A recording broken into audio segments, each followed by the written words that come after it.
So this will feel like an introductory class, or maybe like a mid-studies class of a particular subject, and hopefully that subject is life. But you might feel like it's a philosophy class. But hopefully I don't want anyone to get scared. Mr. Philosophy over there. I don't want anyone to get scared. What I mean by philosophy, what I mean is that, and I was speaking in Jum'ah, and some of you may have been there, I spoke about this word of deen, and how it's often understood as religion. But deen also is, there's lots of different meanings there. One of the ways you could translate deen is way of life. And when we look at philosophies or different ideas, ideologies, these ideologies are also adyan, they are deen. Right? Back in the day, people had deens like they were Christianity and Hinduism and other religions. Now the differences are capitalism is a deen. People live for capitalism, right? And there will be other isms out there that are really people live for, they exchange their life for, and they're very sensitive about them as well. And most of the time they don't realize that Disney Channel had groomed them for a long time in these new ideologies that now become their modern religions. So hopefully we'll explore some of those aspects, and we'll see the great way of life that Islam has to offer us in this journey, inshallah. Something about the effects of a post-modern, post-romantic worldview on ourselves and our relationships. Most of us are not really aware of what I'm referring to when I say post-romantic worldview. So what I'll do is, there'll be 3 segments to this class, hopefully you can follow.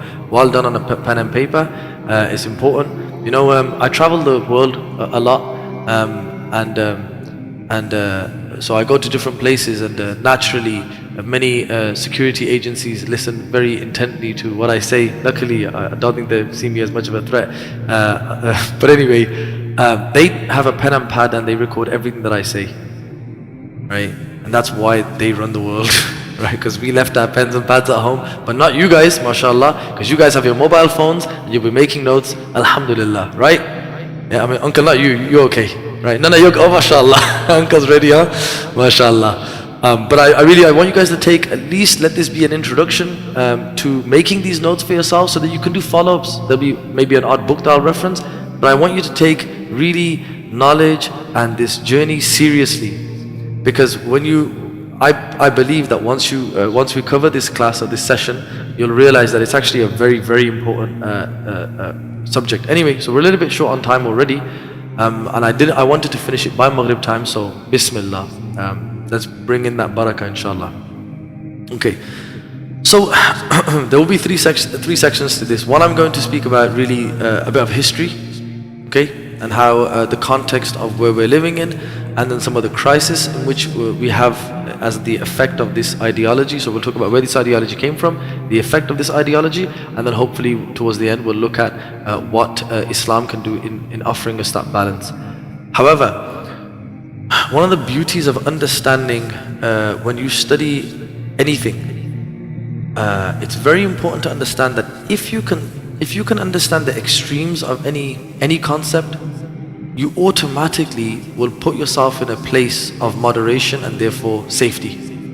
So in Islam, for example, the way scholars have understood good character, it's not black and white binary of good character and bad character. Rather, good character and virtue is considered to be a balance between two extremes. Too much of something becomes bad, and too little of the thing becomes bad. Is that clear? So just keep that in mind as we're going to journey through this, inshallah. And what I want to show you guys is the great amount of insights into our psychology and our mindsets that Allah subhanahu wa ta'ala has to offer us. But before we get into our tradition, we really want to understand where the crisis is. Okay. Now, this idea of love, first and foremost, is a very important part of human experience. This idea of love, and this is something that's recognized, obviously, in the Quran and within the Hadith. In fact, you know, a person who's a true believer cannot achieve true belief levels. لا يؤمن أحدكم حتى يحب لأخيه ما يحب لنفسه. Right? That a person is not a true believer. None of you can truly believe until you love for your fellow person what you love for yourself.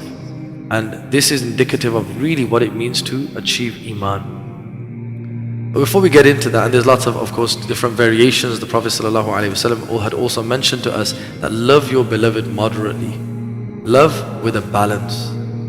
Right? And he said, perhaps he'll become your enemy one day. And hate your enemy moderately as well. Right? Perhaps he will become your beloved one day.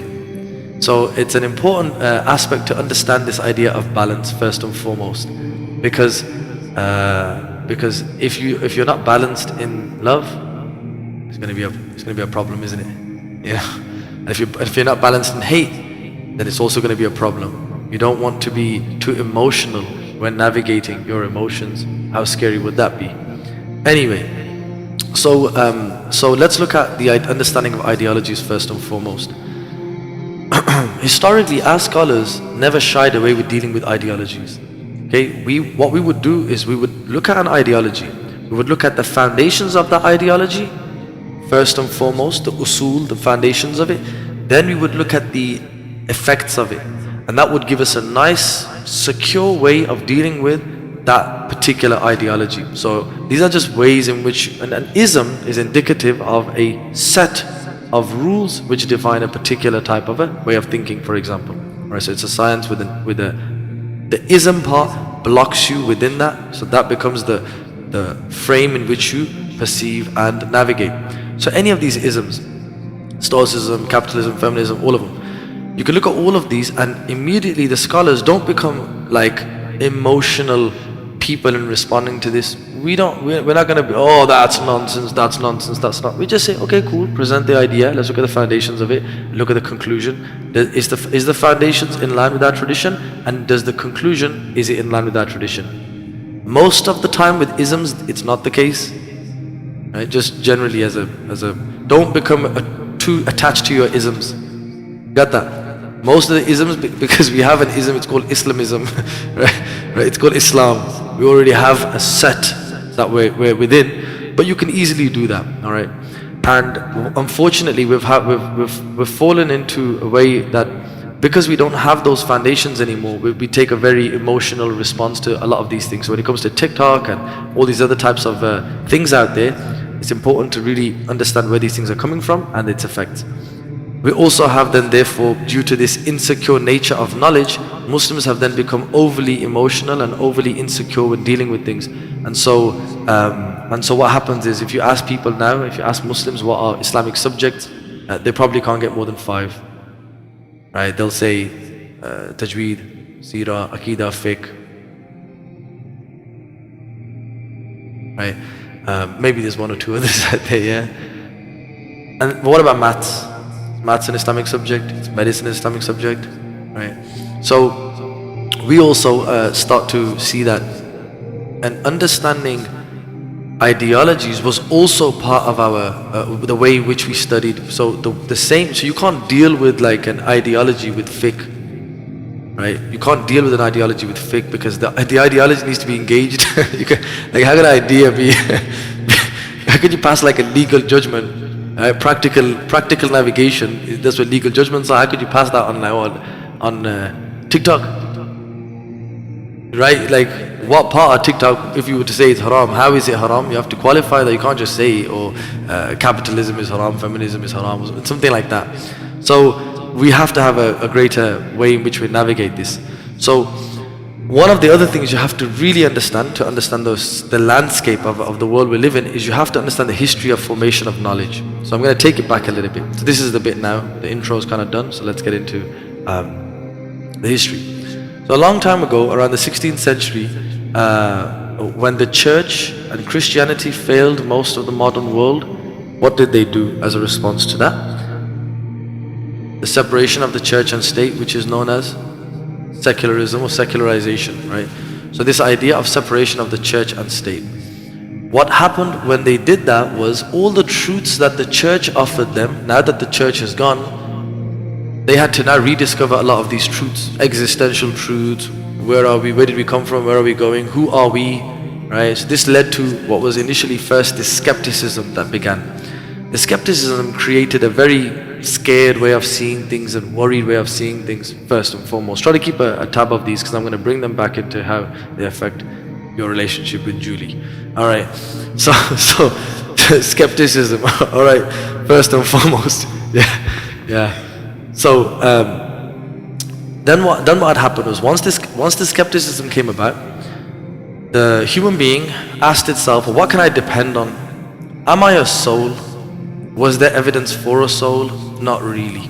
So you had expressions such as cogito ergo sum, I think therefore I am, meaning I know that this is real, material here, I know that I have a mind. So the two things that I can depend on are matter and my mind. Hence the recognition of most of your therapists, if you have a therapist, is the formation and understanding of your body and your mind.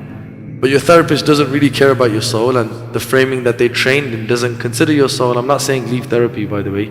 I'm just saying be mindful of the modalities that you're exposing yourself to, because if they don't take care of your spirit, then who takes care of my spirit? Right? So this is called reductionism now. So one of the things that comes from this worldview is it's reductive. So it doesn't see things in a holistic manner. It sees that this doesn't have a soul, nor does it have a mind. It's just material, random table, right? And you're just a mind, I'm just a mind, and we're random selection, and so on. That's what it starts to create. What then happened with this was that Muslims were able to deal with this a lot. But I'm going to just do a quick little overview now. So then what they did was, because the mind now becomes the most important thing, this begins this enlightenment period, which was also known as the rationalism period, where everything was processed through the mind. And this is also indicative of your relationship with Julie, okay? Because mentally, people are holding on to their mind when navigating emotions. Yeah, and to some degree, it's a good idea. But I want to tell you how Disney was formed. All right.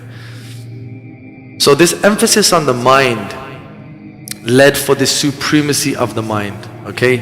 And the mind, the way it registers stuff is, what I see is what I conclude, all right? This leads to many different types of sciences, science itself as we know it, but more specifically empiricism. What I see in material are truths that I can make sense of. You following, yeah? Very simple, very easy. But what then starts to happen is, if I conclude truths based on what I see, and you conclude truths based on what you see, then you have a different truth to me, don't you? Right? And this is very similar, because trust me, you and Julie will have a moment where her truth will be a different truth to your truth. And she will say, my narrative was this and his narrative was this. In fact, this foundation is the same foundation to which people say one man's terrorist is another man's freedom fighter. We say, nuh-uh. We say, that guy's a bad guy. Objectively, not subjectively. You see this? So next time you want to go and hold on to your political ideology, first sometimes check where your political ideologies come from, because sometimes they might be erroneous what they result in. Because once you accept one man's terrorist and another man's freedom fighter, you now start to lose objective, absolute truth. Very scary, trying to change the world. What also then happens is, now you start to get this rise of capitalism and all these other things, because the mind concludes material can be brought by money. So this gives birth to industrial revolution and capitalism, and this goes on a super, becomes the thing of the Western world, right? Which you guys may know about through your history lessons on YouTube for 10 minutes. Anyway, now think of it like this. In that time, during this period, there were human beings just like you and me. Now they were sitting there watching this whole world now conclude that all we are is the mind and matter and make money and take over the world and long live the British Empire and blah blah blah, right? Well, what happened to love at this time? Science now proposes the idea that love is now just material chemicals. Right?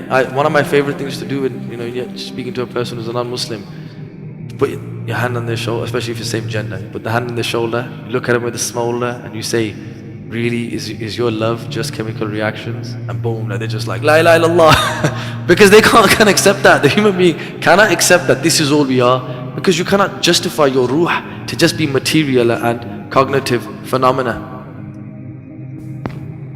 So then, the pursuit of beauty, of love and truth began in the Western world. Very easy, everyone's following, yeah? As they started to look for beauty and love and truth and maybe even God, in a framing that didn't really include feelings, because material and observation doesn't really, it's like you're wearing green, right? Someone says it's Medina green. Chill out, brother, it's just green. In fact, it's not really even green. Green is a color that somebody pulled out. It's actually light refracting of number 0.1%, whatever. Do you get it? This mathematical and observation of the world. As a result of that, where does the heart find satisfaction for love and truth and beauty? Objective truth doesn't exist anymore. Love is just chemical reactions or just things that I material experience. And beauty, well, beauty becomes relative now as well. That's why, they say things like beauty is in the eye of the beholder. So therefore there's like a subjective beauty. What's beautiful to me might not be beautiful to you, for example. And though that's true to a degree, we accept that there is a thing called objective beauty as well. So comb your hair, right? But this is the cool thing now. Right now you don't get it. You see what's happening there? You see how the problem, because then the person can say, no, but beauty is in the eye of the beholder, and my people love me like this. This type of stuff. Well, actually, there is such a thing as objective beauty, and it's with the Prophet ﷺ, and you might want to learn that. Anyway, they didn't have the answers, the wonderful answers I just gave you, so they ran on this whole discourse. And this desire, where the mind now, rationalism started to take over the whole world, and this is where most of your neo-spirituality circles are linked to, by the way, and again, Disney Channel, Disney Plus. You see, I'm a bit old now. What happens is this gives birth to this modern phenomena of romanticism that people would look for, and they would say, well, this scarf, you might call this just another pieces of thread that comes together, but this was given to me by one of my wonderful teachers. And because you don't have a regulation of like truth and love and beauty, people started to whip up their own definitions of truth, love and beauty.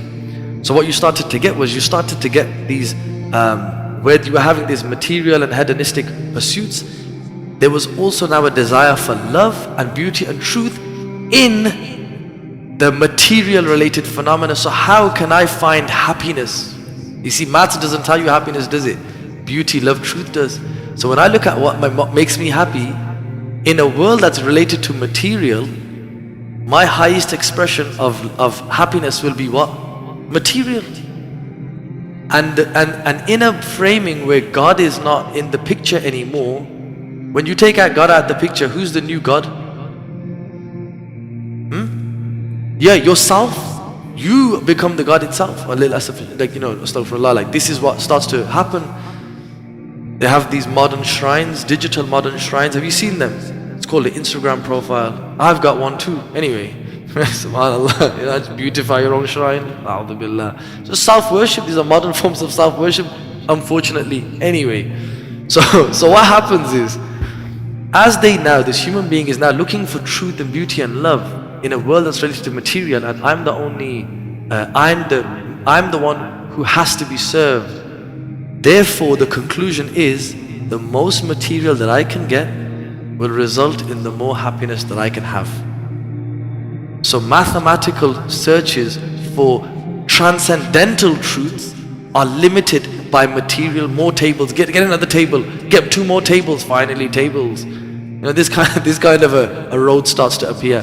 This whole thing becomes the beginning of romanticism. But this, I gave nice basic things like tables as an example. There's examples that I could give that would be not fitting for a mosque, so I'm not going to say them. Got that? That's why certain activities that human beings could do now become the pinnacle of love. How pathetic. Because now love is defined as what I can receive.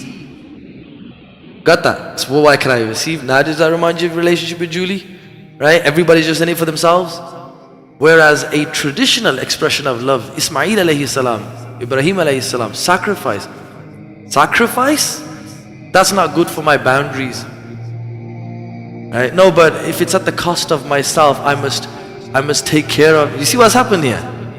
And that's rooted in secularized love. Godless love. How can you have love without God? Subhanallah. You see what's happened here? Try to explain this, it's quite hard to explain it, but I think I did a decent job just analyzing.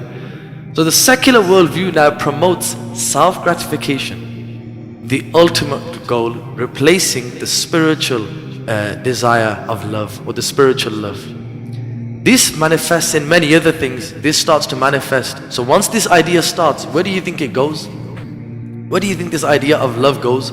If you look at the early aristocrats of some of these places, they were actually very sick people, because once you start the pursuit that material exchange can be the highest expression of love, then my most happiness can be the most indulging that I can have. So if you actually track these people, they were very sick people, and they would use religion inversed for these perversions. If you know what I'm talking about, they would use religion inversed for their perversions. That's why when you go back to some of the sources of a lot of the madness that you see, you'll find like this idea of religious figures being involved in these really lewd and lowly activities.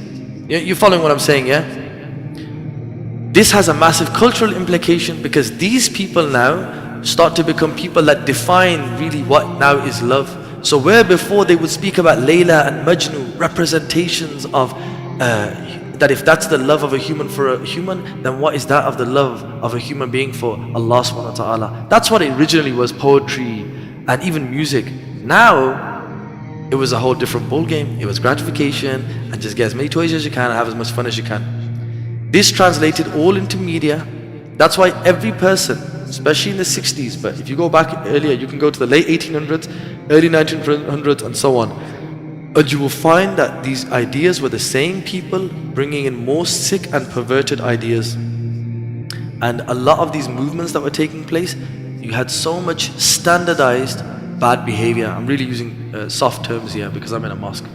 They would standardize bad behavior. So all these people who were producing music and producing movies, they were all fruity. If I could use the word fruity, yeah, they were very fruity.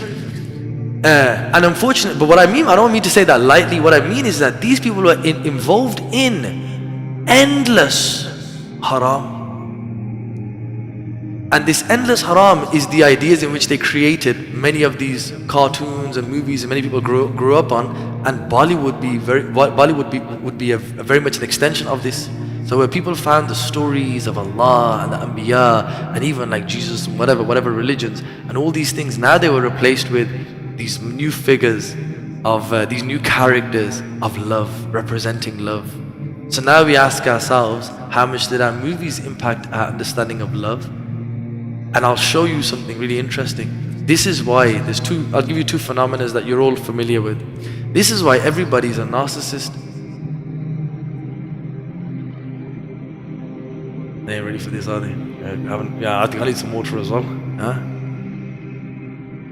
This is why everybody's a narcissist, because everybody loves the idea. We've been trained on so much self-indulging behavior that the moment we get told, Mohammed Isaaq, there's a girl version of you, she'd be perfect for you. And then we go, oh, a girl version of me sounds amazing. What? Right? He's just like, there's a brother out there, mashallah, you guys are just like the same. And people get excited over that because they think so highly of themselves that if it's a male or opposite gender version of me, that's going to be a perfect marriage. Isn't that crazy? Right? That's the first thing. The second thing is what it creates also is this obsession with personal feelings. This personal feelings in the moment that we meet. That if we don't have those if we don't have those incredible feelings, then the person's not the one. Right? Which everybody knows that all feelings are fleeting and will end. So even if the feelings are great at the start, they're gonna go. And when they go, if the relationship is predicated on feelings, when the feelings go, does the relationship go? So there's two more things I'm going to share here. I was going to share one, I'll share two. So first thing is, this is why everybody is impressed with strangers. People have such a good opinion of a stranger because they just project onto the stranger all these other, oh, finally this person understands me. You know, this ma'rifah is what we're looking for, the ma'rifah of Allah, to know God. Yeah. So these are all religious ideas, but now they're in this secular, godless systems, and people are like, I think this guy really gets me, right? And your parents who got you, for 20 years they know you, they left to the side, and you know, Julie, 2 weeks, but she's, and it's all projection, because you don't know about that person. But the idea that a stranger knows me is so exciting that becomes the standard of love. Isn't that crazy? And we don't even know that happens to us. Subhanallah. And that's why when you get married to them, and then 2 or 3 years later, and they're like, you know, home alone, like friggin', you know, just they want to swear but they can't swear, right? That's one thing that happens. The other thing is, that's why traditionally, when you got married, you didn't just look at the feelings. In fact, the feelings weren't really half the time considered. The only feelings that were considered was the feelings for your parents. Subhanallah. So what was considered was social and practicalities. Social practicalities. So it went like this: you're a farmer, right? So you're the daughter of a farmer. I'm a farmer.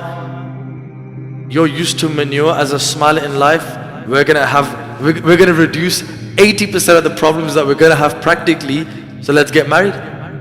That's the way it went, right? You didn't have to worry about iPads because whatever you were earning, she was familiar with, etc., etc., etc. Now you didn't have any of those considerations, and the idea of the princess and the street rat, the lady and the tramp. You see, these are not random things, right? Aladdin's whole thing was Aladdin faking that he was a prince, defied Sharia law, and because she couldn't marry the street rat. But the idea of that possibility was so exciting, and that's what people were conditioned on. And this was actually part of the sexual revolution as well, and this created this whole idea of self-gratification that was just linked in materialism and individualism. So what does this do for yourself? First of all, like I said, it's what it does is it creates that vibes are more important than logical conclusions. Got that? The vibes are more important than the logical conclusions. If I don't get the vibe with her, Dad, I can't marry her. Vibe? Ek hi hai. Right? What is vibes? Right? Why the vibes? Subhanallah, yeah? So, vibes over logical conclusions. If you find yourself in life to be there, you better get out of it. Alright, so that's the first thing you want to write down. The first thing is the problem here is vibes. So experiences, emotions and perspectives, they are driven by the feeling. A strong emphasis on that. And I might not have time to do it, but I could even show you how maybe I'll do this at the end, remind me, you like this, is how people have understood their religion of vibes. Isn't that crazy? So when we say, alhamdulillah, let's get back to Allah and the Rasul sallallahu alaihi wasallam, we take the same conditioning we took into and we say, yeah, but Sheikh, I don't feel it in Salah. Yeah? We were in California once, right, West Coast, and we were with mashallah, there was a scholar from Mauritania. They just picked him up out of Mauritania and placed him in the middle of California. He lived in the home like he was in California. Allah yarhamuhu. He was a great scholar. We were sitting there, and the question came in, and somebody asked the question, Sheikh, how can I feel in Salah? كيف نشعر في صلاة? He goes, كيف تشعر? كيف تشعر? Like, you want to feel? How to feel? Man ant, who are you that you should be feeling in Salah? You're an abd, that's God. Simple, pray. I'm just offering a perspective. I'm not saying, as Islamic Balance said it, sajda ishq ho to ibadat mein maza aata hai. That if you have a sajda where there's love, that's when you have maza in the ibadah. That's when you have the lazza, the experience in the ibadah. Khali sajdon mein to dunya hi basti hai. He says in empty prostrations, there's just the dunya is found. Iqbal, be careful that your prostrations don't make you a kafir. To jukta kahin ho rahe or sochta kahin ho rahe, because you put your head down here, but really your mind's elsewhere. That your sajdas to God may make you a kafir because you're thinking about something else the whole time. It's amazing, isn't it? Okay, have you your time? Okay, thank you. Nobody. So the other thing is it creates a mentality that's obsessed with extremes. Extreme sweets, extreme sports. Have you ever noticed how many extreme sweets? You guys have them, right? North America, those little human being things, fizzy ones. And they're all extreme. How does that make sense? Have you noticed some of these sweets, the standard is extreme? That's not it. That doesn't make sense. You see how problematic that is? You have extreme sports. There's a whole genre of extreme sports that do really crazy stuff to get what? The feeling. Subhanallah, the existence. So before where Descartes said cogito ergo sum, I think therefore I am, the modern mantra as the response in romanticism is I feel therefore I am. Maybe even, because now our modern feelings are linked with our phones, we may say I post therefore I am. And how many of us have been somewhere and taken a picture of the food and felt a little bit satiated? How does that make sense? I took a picture of the food. I didn't even eat the food, but somehow I feel like I accomplished my mission. Subhanallah, right? There you go. Subhanallah. So imagine what happens with the marriage. Let's live it for the shop. You see that? You see how that works? We didn't actually get married, but let's throw parties about getting married. We have nothing to celebrate because we didn't even survive for long. Subhanallah. Okay, the third thing. There's a few more here. I'm okay with time. How am I doing with time? We have time, okay. You sure, yeah? You're not just feeling the vibes, are you? No, I'm joking. Okay. Allah bless you, brother. So, what it also does is when you become so self-obsessed and you are trained upon the vibes and the feelings, the focus of adherence to principles now gets relegated. Do you catch that? This is very important. Brothers, I want you to really listen to this, okay? Because you have a bit more responsibility. You have your own responsibilities, but last time I checked, because I'm not a woman, I can't talk about women. Okay. Alright. So look, if I prioritize feelings just in my life, if I've been raised upon this way of feelings, I see somebody, violence come out, well, hey, right? I don't, like this is the Gen Z are really interesting because they can't even hold jobs properly. You know how quickly they lose jobs? They're just like, yeah, bye. They're very fascinating, you know, millennials like, they bought into, you know, get the degree and get the job. And the Gen Z look at them, they're like, no, thank you. But there's such a lack of adherence to principles that what then happens is, so the feelings are prioritized, principles are reduced, and that, what does that conclude? A irresponsible person, and nobody can then handle responsibilities, and what that means is nobody can handle being responsible for the problem, creating this ultra sensitive being. I'm triggered right now. Well, I'm sorry, Cinderella, but if the shoe fits, no, I'm joking. Or am I? Isn't it amazing? You see how this has created our whole psyche? Are you guys finding this beneficial? For me, this is boom. You know, you'll realize so many ways you're going wrong in life. And maybe if you're not married, it was for this moment. You can learn this and then you'll get married now. Okay? Because if you went into marriage with this, you'll be like your cousin. No, I'm joking. Alright. A'udhu billahi minash shaitanir rajeem. May Allah protect everybody's lives and personal understandings of themselves.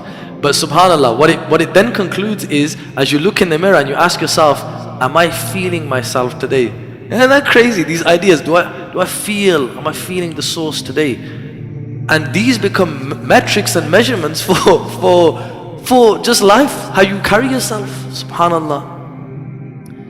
And then what that does is, if my principles are a lack of responsibility, watch this, then where does religion fit in all of this? If religion just gives me responsibilities and no vibes, then no thank you to your religion. Which is why you see certain variations of Islam globally that focused on the principles and not on the tasawwuf, feelings. You'll find that those Islamic frameworks crumble very quick, and we have the parties that we have in our holy lands. You got that? because there's such an emphasis, and this is the same thing within our own homes, within our own selves. So religion itself starts to get attacked. The other thing, another big common phenomena, is this obsession with authenticity. Be your authentic self. Yes. Yeah. These type of framings, this modern fixation of preference, even sexual preference, you know, this idea of are you straight, as if you have to qualify that within like your identity. Like, isn't that crazy? Like the identity is linked to the preference of activities. Like in your bio, things like this modern fixation of preference and orientation because of extreme individualism and materialism, me using nice words. Okay. What also then happens is a ridiculous obsession of authenticity, and if I cannot be my authentic self, then that which does not allow me to be is bad. So before I said to you that truth was subjective. Well, if truth is subjective, we have different moral frameworks. Morally, you think this country's right, morally I think this country's right, and that's called secular politics, right? in an ethical, we could argue ethically who's the big baddie, right? But if you take this in the context of the relationship, what that concludes is not just your observations, but also your feelings and my feelings. Therefore, meaning, if I feel this is good, and you do not allow me to present this part of good, then, and I call this good, and you don't allow me, by some framing you say this is not good, then what, if I'm fully driven by my feelings, what do I conclude then? You not allowing me to wear my scarf, you've done now bad to me. It's scary, isn't it? Because when that happens, then I start to say things like, so not allowing me to be is oppressive. What? Huh? What just happened? That just because I didn't let you say a particular word or share what you wanted to in this moment or be your authentic self, yeah? Because I didn't allow that for a moment, now I've oppressed you?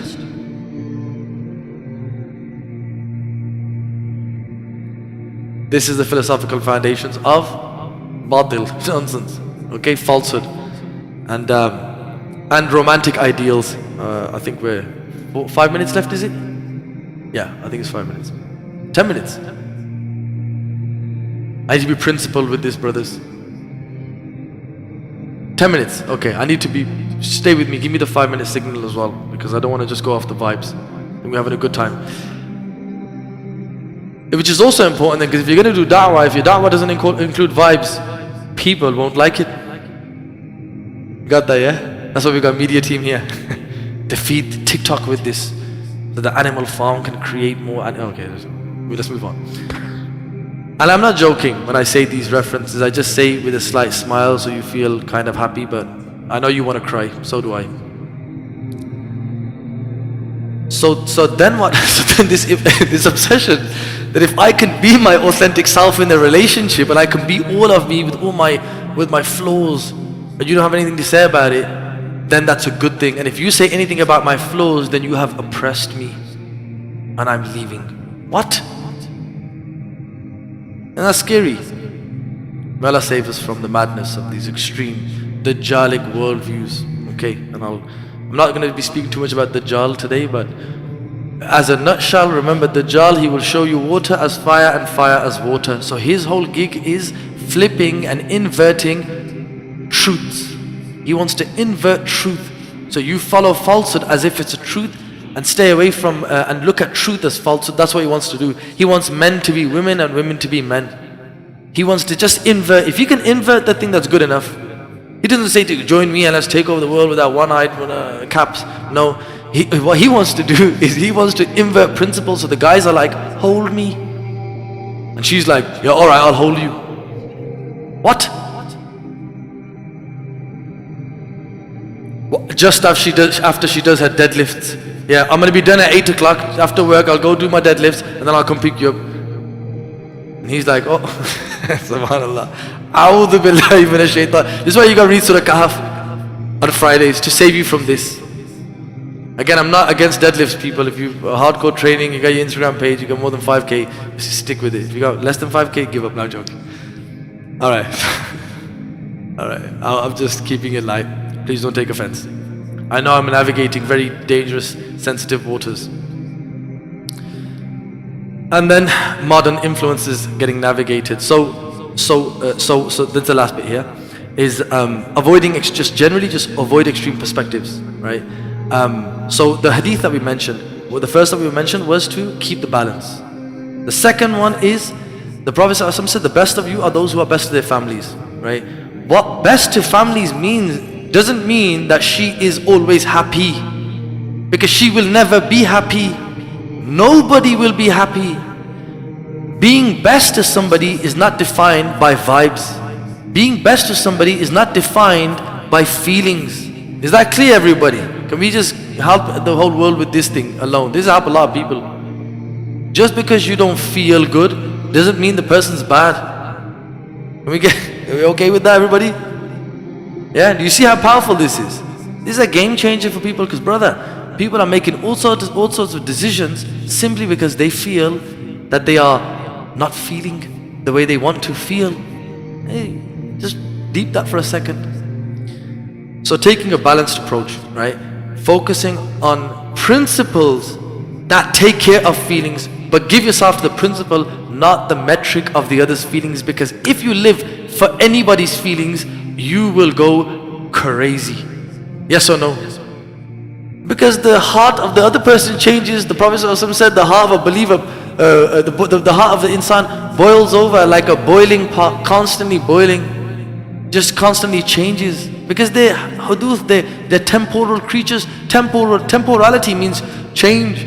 That's why you never want to give yourself to anything temporal, because if you give yourself to ever-changing goalposts, it's tiring. So you want to give yourself to consistency. So you want to do for the person lillah, right? You do for the person for Allah's sake. The hukuk, the principles, which then may start to say, maybe I look at social practical principles, because if those things are not met, then love might not be enough, right? And when we say love here, we use it more as the noun of love, the vibes and feelings, rather than the verb of love. The verb of love is very different, isn't it? The verb of love includes sacrifice. In today's time, if you say to anybody sacrifice, what do they say? I can't because of my mental health. Anyway, that's navigate it at your own, according to your own situations. I'm not saying that stay in any difficult, but I would say if there's anyone who's a criminal, call the police, right? Rather than writing a Facebook status. Anyway, so the idea is focus on the hukuk. If you go into the relationship without knowing the hukuk, then what's going to carry the situation? Not just the hukuk, taqwa. For example, what Allah subhanahu wa ta'ala says that we put between them, that we've created with them mawadda and rahma. You know why mawadda and rahma are mentioned? One of the reasons. What does mawadda do?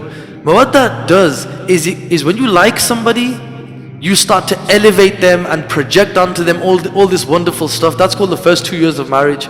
Yeah, this person becomes amazing. And why did Allah mention rahmah? Because when it crashes, now you have to have rahmah to deal with the fact that this person isn't what you made them out to be in your head. Interesting. So you gotta have mawadda, because that's the vibes, and rahmah, which is the principle. Because if you don't have rahmah and just want to seek mawadda, then you will be in trouble. Because you gotta learn to forgive insan, as they say. Err is to be human, to forgive divine, right? That's rahim and rahmah. Of course, whatever you did in your life, whatever based on your situations, you did it as best. So don't go into like, oh, what could I have done? Repeat after me the wonderful dua, affirmation of the Prophet ﷺ. He would read, Ma sha'Allahu kana wa ma lam yasha' lam yakun. Right? What Allah has willed has happened, what Allah did not will did not happen. You don't need to say Hakuna Matata, just say Ma sha'Allahu kana. What Allah willed happened. Wa ma lam yasha' lam yakun. What He did not will did not happen. And move on with your life. Don't get too caught up into those things. And then balancing affection and responsibility. The first thing I spoke about was mukallaf, being a mukallaf person. Become responsible. Look at what the responsibilities are, and to understand to love for Allah's sake and not just for the person's sake alone. I think the time is short, so I will inshallah stay after the prayer for any questions inshallah. So we will stay for that if any of you feel like you want to remain and you can handle any more. I think you can handle no more. وَقُولُ قَوْلِ هَذَا وَأَسْتَغْفِرُ اللَّهِ وَأَتُوبُ إِلَيْهِ. And I just talked to myself the whole time. Inshallah, if there was any khair, it was from my teachers and my parents, and if there was anything bad, it was most certainly from myself and Disney Channel and Shaitan. Assalamu alaikum, inshallah.